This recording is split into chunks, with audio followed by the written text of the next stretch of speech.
Greetings, everybody, and welcome to the Brit and Yankee pub. We haven't done a Hops at Home virtual happy hour for a while, so we thought that why not grab the guys who have one of the newest breweries opened in the Fox River Valley. And I'd like to start off by introducing them right away because we're all, for once, drinking their beer. So below me, and live from Art History Brewing in Geneva, Illinois, is on the left, Tom Rau, who is one of the owners, and on the right, Greg Browne, who is the brewmaster out there. Welcome, guys. How you doing? Wonderful. Good, thank you. Good. Now, Greg, we may have to put subtitles up for you because you are an Australian, so you're going to be talking really weird, right, mate? I'm an Americanized. Yeah, I know, me too. Well, I'm not Australian, but I'm Americanized, yeah. Yeah. So, my accent's somewhere in the middle of the Pacific, like Hawaiian or something. How long have you been over here? 92. 92. I got you beat by 12 years. So anyway, let us, first of all, try one of your beers. Now, I am going to start the ball rolling here because the other guys have got their beers already drunk. I've got my wonderful Art History howler. So I have the Avenue of Giants, which is your West Coast IPA. So I wonder, Greg, could you give us a rundown on Avenue of Giants? Well, it's called a West Coast IPA, but it was actually inspired by a brewery in the Midwest. A brewery in Cleveland, started out in Pittsburgh, called Fatheads Brewery, and they make a great, one of my favorite IPAs called Pop Hunter IPA. I've always loved that beer, and I think it's very underrated. And I always wanted to make a West Coast IPA that was just like unabashedly bitter and in your face like that. So even though it's called a West Coast IPA, its roots are actually in the Midwest. Well, I think that I was expecting some of the fruitiness of the West Coast, and what I got was the grapefruit taste right at the end. You know how when you eat a grapefruit and you kind of go, oh gosh, that's really, that dries out your mouth and you want to have more grapefruit. Well, I think that's what I got with this particular pint. And it's clear, delicious. It's not, I don't think, a tropical taste. Am I right in that? No, to me, if you're going to make a West Coast IPA, make it a West Coast IPA like a Ballast Point or a Green Flash or an Alpine. Just make it as bitter as hell. And, that's what that style is. If you want to make a tropical West Coast IPA, then I guess it's not really a West Coast IPA. So. I agree. All right, I'm going to come over here now, if I can unmute him, to Mr. Jay Ruzicki. Jay, you're in a rather noisy spot over there. Yeah. Where are you, and what are you drinking from Art History? I am at the Strand, which is in Sisters Lake, Michigan. The owners of Whiskey Hill, one of them, Matt, owns this. He just bought into this brewery as well. And I'm drinking you guys' ales, and it's darn good. Little bit of hoppiness to it that I wasn't expecting, but it's really darn good. That's the one I drank when I came out to pick these up. You gave me a quick slurp of it, right?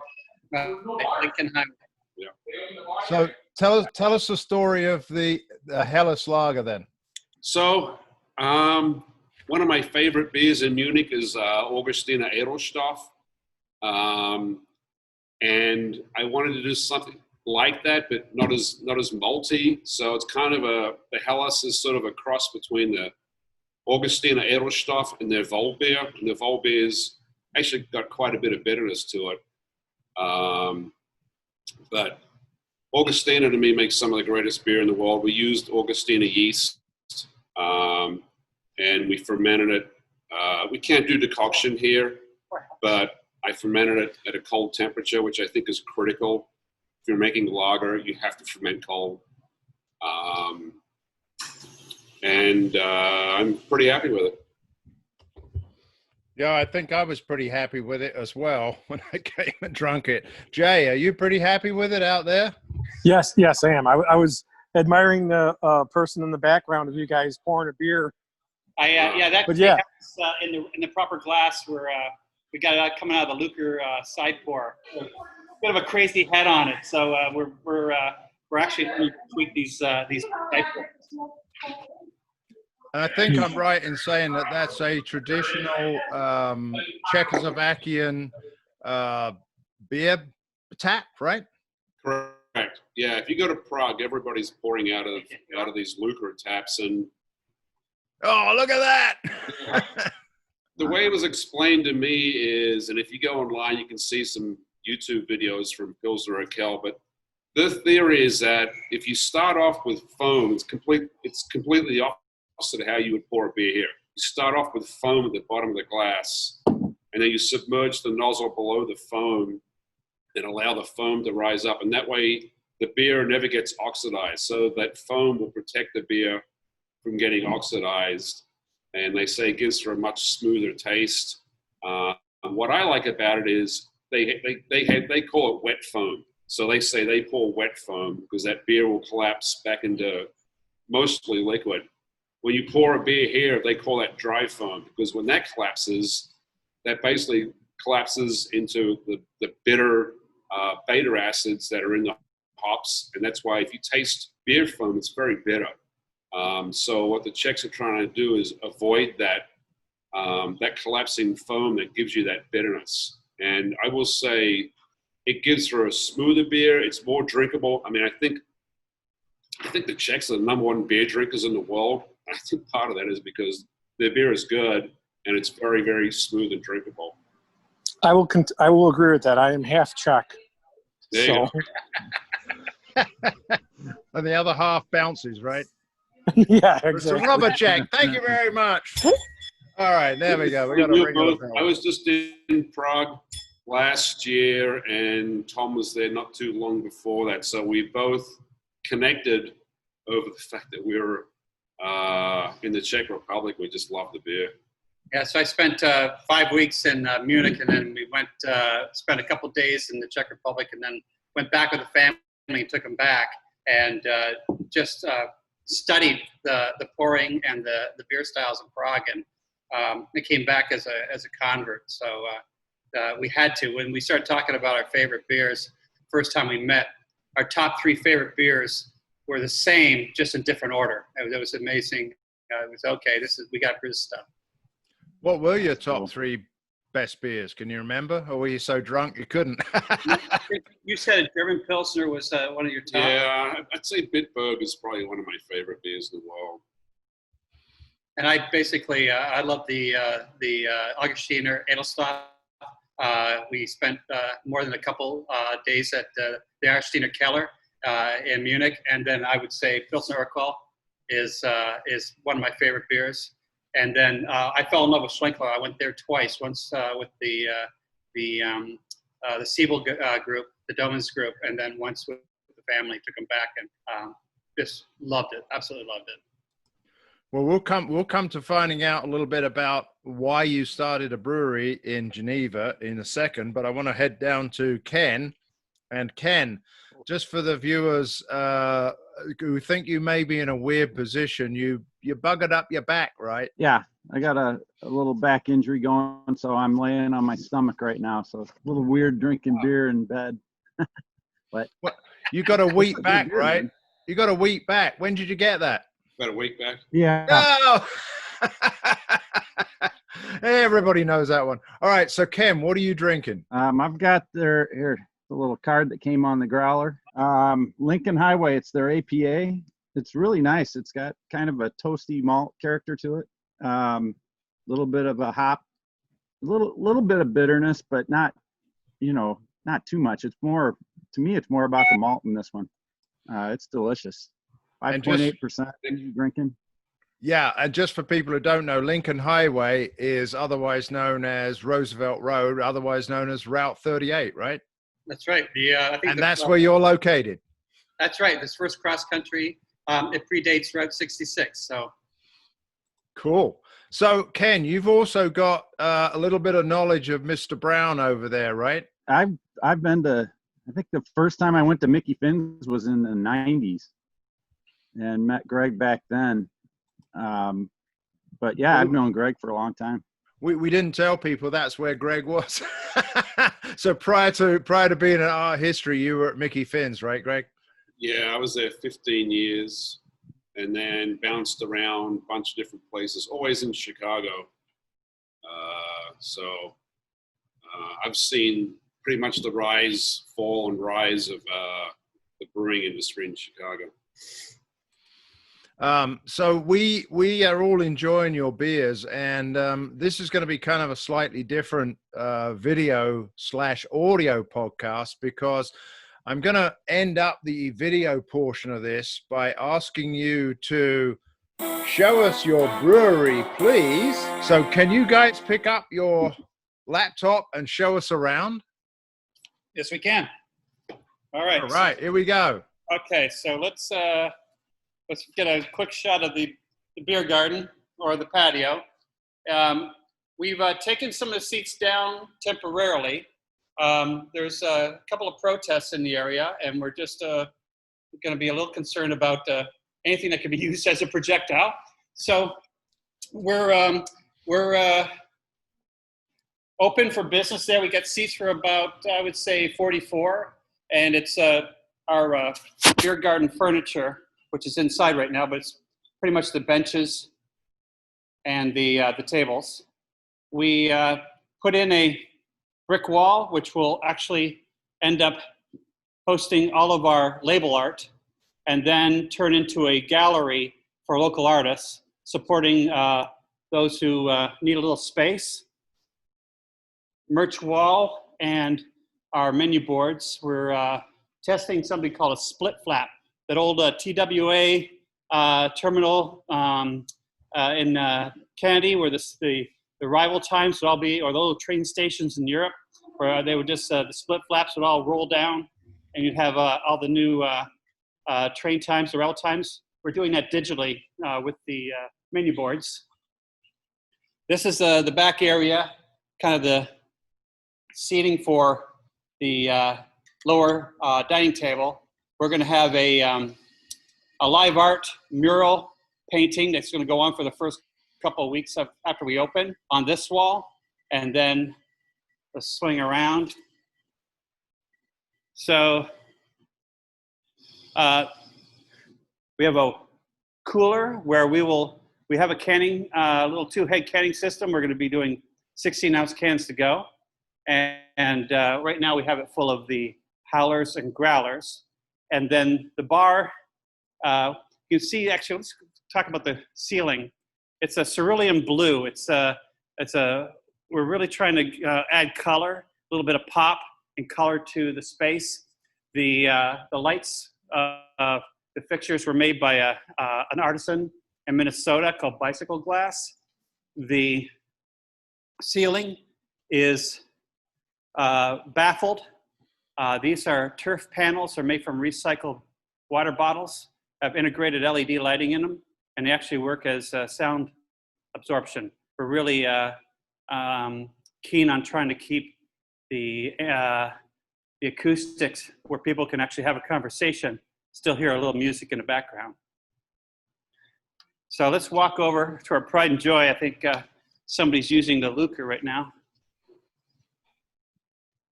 Give myself a top off. This is kind of the wrong glass to be using on the blue. So we've got 3 sizes of Willys. We've got the 8-ounce, the 8-ounce, the 12-ounce, and the 16-ounce. Czechs use this handle bevel glass, and I didn't realize this until we got this, that it fits perfectly and it works perfectly with this tower. So I think that's the main reason Czechs use this style of glass. Yeah, and the Helis glass, which is the one you saw us pour earlier, is the exact same design, but in a taller, narrower. And it doesn't, we can't get the nozzle under the foam as quickly, so it tends to pour a little bit more foamy, but we're learning all the nuances of this particular. It's like the EU, the countries don't really always work together. It's like the German system and the Czech system doesn't really mesh. So we are limited in space. We're about 3,800 square feet here.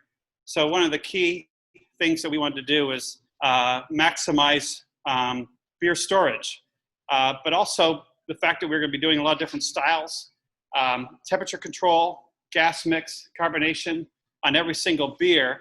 With all the variations was important. So we've got 8 10-barrel jacketed tanks behind the bar. ABE did a really nice job of customizing. We have a 1/4-inch clearance from the ceiling when we brought these in. It was a little bit of a panic moment, but we got them in, and they're spectacular. They work really, really well, and we've got 4 of them full right now, and working on the next bunch. We'll walk around here. Hello, serving person. Hello. So this is Scott. How you doing? Scott's a brewer. He was at Tangled Roots and Mickey Finn's part of that, and he's here doing his thing. So with all the tanks, incredible. We need to control the gas mix. So glycol line chiller and nitro and CO2 controls. Everything comes from the tanks through a beer pump in the cooler, then underground up into the bar. Real quick here. The wall's pretty impressive. It's got the beer pumps, and then we can do 8 kegs as well. So we can swap out when a tank starts getting low. Let's put a keg on it. We can keg off the last, and then clean that tank, get it ready for their batch. And then we can backfeed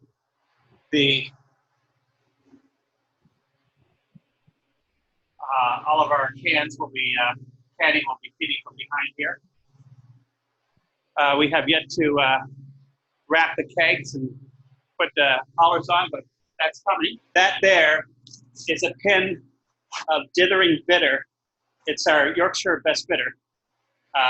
It's waiting to be gravity tapped. All right. It's waiting for me to man. come in and test it, huh? That's right. We had to knock this whole, sorry if I'm spinning around a lot and making you dizzy. We had to knock this back door out. That's the only way. This is an old 1984 commercial plaza. So probably similar to what you would see like Unane when they were in that little mall. So we had to build a system that was pretty much very low to the ground. We have a really cool, what's called a smart station, and we can control all of our tanks. It's all digital, and basically we can graph all of the fermentation profiles and make sure we can get consistency when we're doing beers a little bit more commercially. Our mill, we put in a vertical Hutchison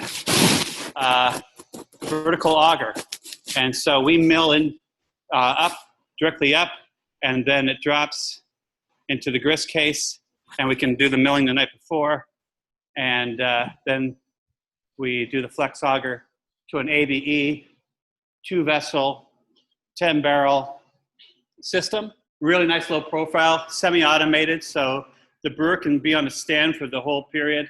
Can control the malt. We have automated hot liquor and hot and cold liquor mixing, and this is what every brewer loves. Oh yeah, nice. So what is that? So in Germany, I came across these all the time, and even at Goose Island Fulton, they have one of these. They don't use it anymore, but it's up on the upstairs. It's basically you have your sight glass, you have your sink. You can pull the wort out. It has cool water, so you can actually cool down your wort and do your gravity samples. Keep clean everything here, and you never really have to leave your brew deck. Wow, that's pretty cool. I guess you like it, Ken. Oh man, that is cool. If anything happens to Greg, keep my number. Cirrus 2-stage, glycol and water chiller, or a heat exchanger, sorry. Hopback, that's so the Lincoln Highway went through that guy. It's a single hop cascade. So we had 7 pounds in there that we ran it through. So tell us, what does that do? It's a hop vac? Yeah, so it's like a big colander, and you basically, under pressure and CO2 purge, you can put any sort of flavoring in there. You can use it as run your hot wort from the boil kettle through there, back to the heat exchanger before it hits the fermenter, or you can actually use it as a randle. You can throw some fruit or something adjunct in there and just run your cold beer from the cooler through it before it hits the tap. There's a lot of different things you can do with it. The guys at Microphone use a couple of these, and they said they use them all the time for adding flavors to all the different beers, and it's a really nice little device. We have a 20-barrel hot liquor tank. Nothing special there, but we got the keg commander. We do anticipate, doing a fair bit of self-distribution. So sanitary kegs are really important. And then we have 4 10-barrel ABE fermenters. We have a 20-barrel ABE fermenter and a 20-barrel Bright. Very concise layout. We also have this. That's a slot drain, not a trench. So slot drain systems, it's a continuous pitch from the edge of the cellar, and it runs along in front of the brew house, and it runs all the way out, and then runs in front of our serving tanks behind the bar. So we can and the walls are all FRP, so hose down, wash down, everything you want to do with the tanks. Very efficient. And then it runs into the Ace Hardware next door, right?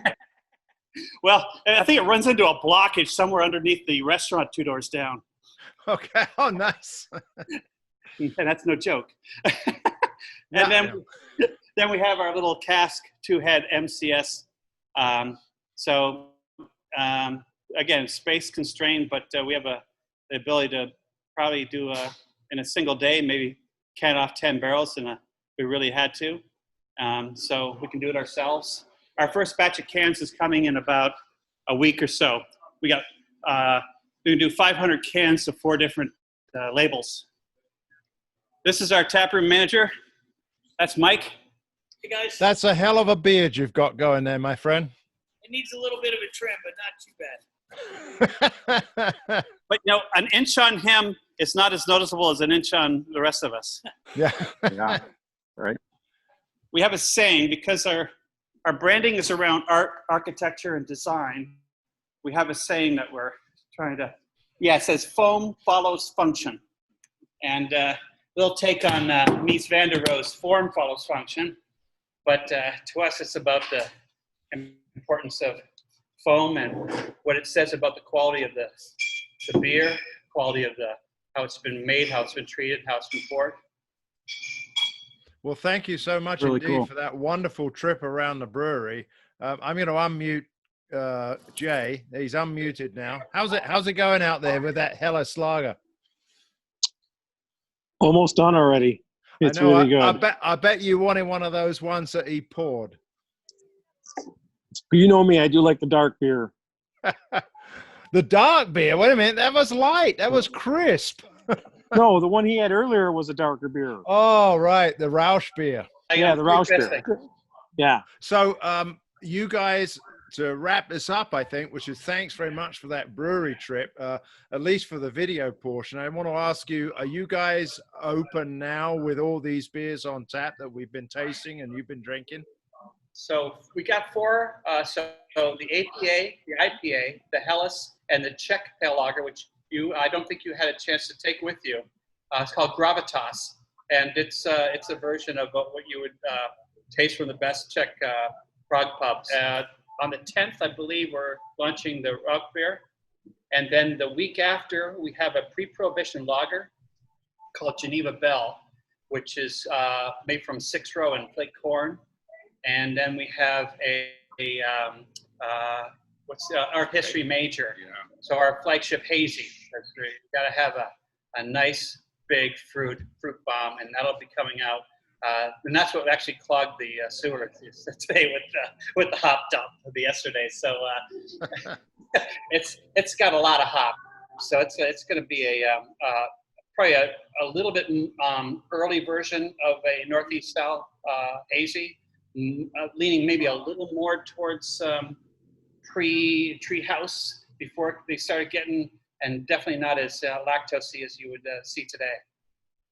Well, I would like to raise my glass to the newest brewery in the Fox River Valley, who at this point, even though you've only got 4 beers, has already made an impression on me with the one that's going to come out on June the 10th. That's what I'm coming down for.